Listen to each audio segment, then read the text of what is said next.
This video is called Choosing a Career in Criminal Law. It's specifically designed for people who have just finished their law degrees or who are thinking about a career path in criminal law in the future.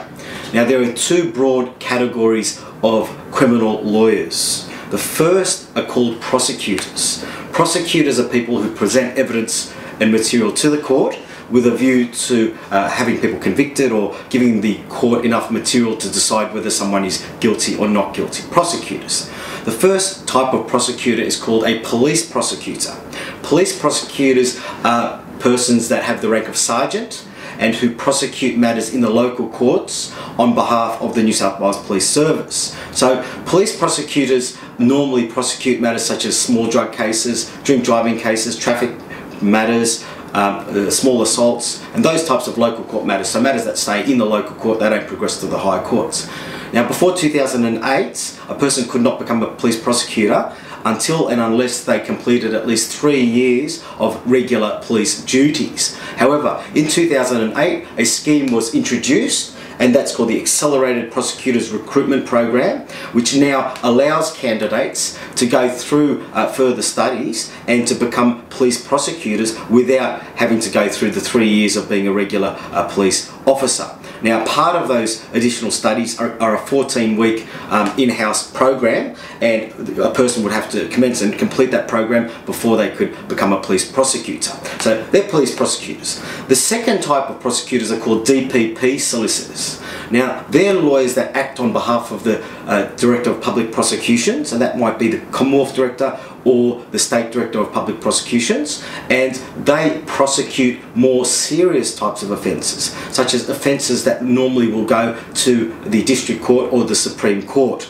Now, in order to apply for a job in the Director of Public Prosecutions, you'll normally need to do it through agencies such as Seek or through an ad on the internet, things like that. And you will normally have to fulfil certain guidelines in order to become a DPP solicitor. So they're government jobs, the Police Prosecuting Service and also the DPP, the government jobs, prosecutors. Now, the second broad category of criminal lawyers are called criminal defence lawyers. Now, the subcategory of criminal defence lawyers is called government criminal defence lawyers. So, for example, lawyers for the Legal Aid Commission, lawyers for the Aboriginal Legal Service, lawyers for community legal centres. Now, again, those applications for those jobs are done through online, and certain criteria have to be met by candidates in order to be considered for those positions. Now, legal aid lawyers often have responsibility for a lot of cases in one day. So, for example, a legal aid lawyer might be in court and on the morning of court have 10, 15, 20 cases of people to deal with. It makes it very, very difficult for a legal aid lawyer to conduct themselves to a very high standard, because you're just dealing with so many people and you have so little time to deal with those people. So it can be a difficult job because legal aid lawyers are often placed in a position where they can only spend a limited time on what they want to do. It's similar with the Aboriginal Legal Service and also to some extent with legal centres. However, the benefits of doing those types of jobs is that you have all of the benefits of working for a government department, you have certain set working hours and things like that.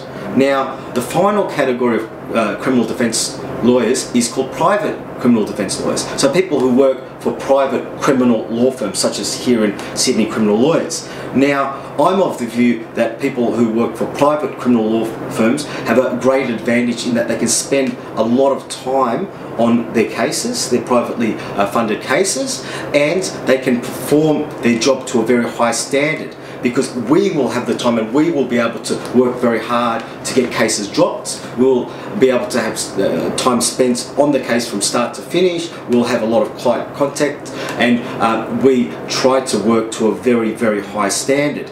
I think that if you're considering a career in criminal defence, especially if you're thinking about setting up your own law firm in the future, you might be well advised to work for a private criminal law firm, because you can, as I've said, work to a very high standard.